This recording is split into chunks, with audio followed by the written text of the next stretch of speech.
I'm not looking for love that sips tea with clean hands, that measures moments in folded napkins, that nods at the clock and leaves before the rain.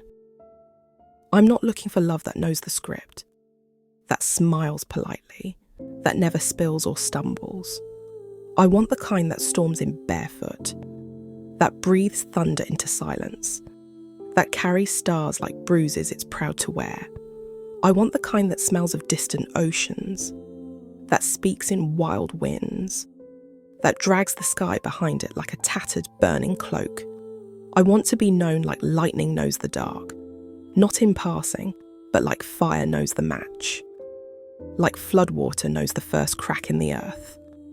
I want to be recognised like a secret the universe hid inside a comet, too ancient for words, too luminous to touch without trembling. I've walked roads where love was ordinary, where signs were clear, where turns whispered safety. I've walked roads that led me in circles, that ended before they began. I want the kind that bends time when it breathes, that turns a glance into scripture, that makes silence a cathedral of memory, still echoing with the voices of stars we've forgotten. I've held affection that felt like borrowed clothing, ill-fitting, heavy with someone else's scent. I've pressed my ear to chests that beat for survival, not for surrender. I've reached for something that cracks the sky open, that doesn't just hold me, but devours me gently. Like the sea takes a ship, it's waited lifetimes to swallow. I want eyes that don't just meet mine, that haunt them. Eyes that flicker like prayers in dark churches, half hope, half ash. I want a love that walks barefoot through every version of me, even the ruins, especially the ruins. And yes, I may have built this longing from smoke and half-remembered dreams, may have stitched it from the shadows of things I've never touched.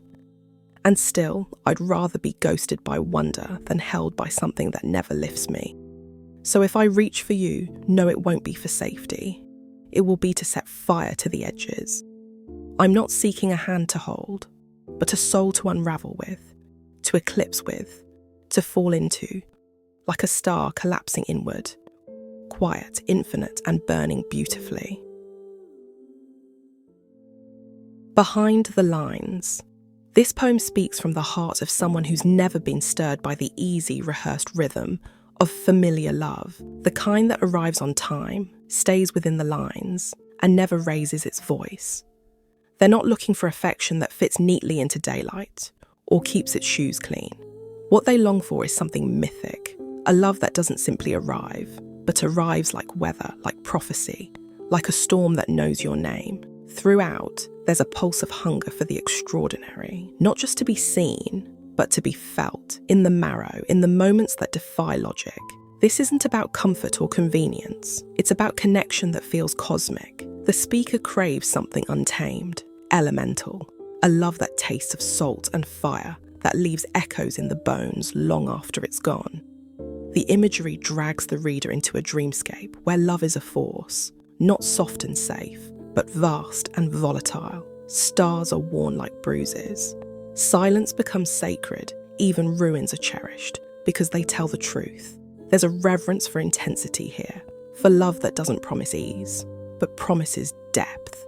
And still, threaded through all that desire is a quiet ache, the knowledge that this kind of love may only ever exist in the half-light of poems and dreams.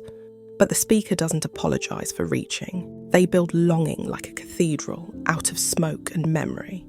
And they wait not for a hand, but for fire.